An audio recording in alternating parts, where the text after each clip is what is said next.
മോനെ വീട്ടിലേക്കുള്ള സാധനങ്ങളൊക്കെ തീർന്നിട്ട് എനിക്ക് ഒഴിവുള്ള പോലെ ഒന്ന് പോയി വാങ്ങിച്ചു വരും. അതെന്തൊക്കെ വേണ്ടി വെച്ചെങ്കിൽ എഴുതി വെച്ചോ, ഞാൻ കുറച്ച് ടൗണിൽ പോകുമ്പോൾ വാങ്ങിച്ചു തരാം. പിന്നെ ആയിഷ പോയിട്ട് കുറച്ച് ദിവസമായില്ലേ. ഒന്നും പറയണ്ടമ്മ, നിങ്ങൾക്ക് അറിയില്ല ഓളും ഇവളും കീരിയും പാമ്പുമാരിയാന്നുള്ളത്. ഓളാണെങ്കിൽ ഇവള് പോവാണ്ട് വരില്ല എന്ന് പറയുന്നത്, പക്ഷെ ഇവൾക്കാണെങ്കിൽ എന്തൊക്കെ പ്രശ്നങ്ങളുണ്ട്. അതെനിക്കറിയാം, അതുകൊണ്ടാണ് ഞാൻ പിന്നെ ഒന്നും ചോദിക്കാനത്. നോക്കാം നമുക്ക് എന്തെങ്കിലുമൊക്കെ ആവേക്കും. ഇതെന്തമ്മ ഒന്നും പറയണ്ട മോളെ, ഇവിടെ എന്ത് ഉണക്കാനിട്ടാലും എന്തെങ്കിലും വന്ന് കൊത്തി അങ്ങ് കൊണ്ടുപോകും. അതിനോട് ഞാൻ ഓൺലൈനിൽ വാങ്ങിച്ചൊരു പ്രൊഡക്റ്റ് ചെയ്യുന്നത്. ഇതാവുമ്പോ പ്രാവൊന്നും കൊത്തി കൊണ്ടുപോകില്ല, നമുക്ക് ഇത് ഉണക്കാനിട്ടങ്ങ് പോയാ മതി. ഇതൊക്കെ എല്ലാ വീട്ടിലേക്കും ഉപകാരമുള്ള സാധനേനു. ഒന്നെനിക്ക് വാങ്ങിയേനു. എനിക്ക് വേണമെങ്കിൽ ഒന്നിങ്ങി ഓനോട് പറയും ഓർഡർ ചെയ്ത് തരാന്. പിന്നെ ഈ അടുക്കളയിൽ നിന്ന് ആ ഗോതമ്പ് എടുത്തോണ്ട് ഞാൻ ഇടട്ടെ.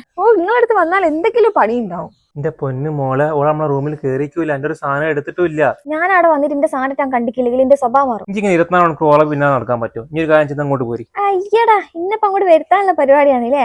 ഞാൻ വന്നിട്ട് ഇപ്പൊ കാണാൻ നിൽക്ക്.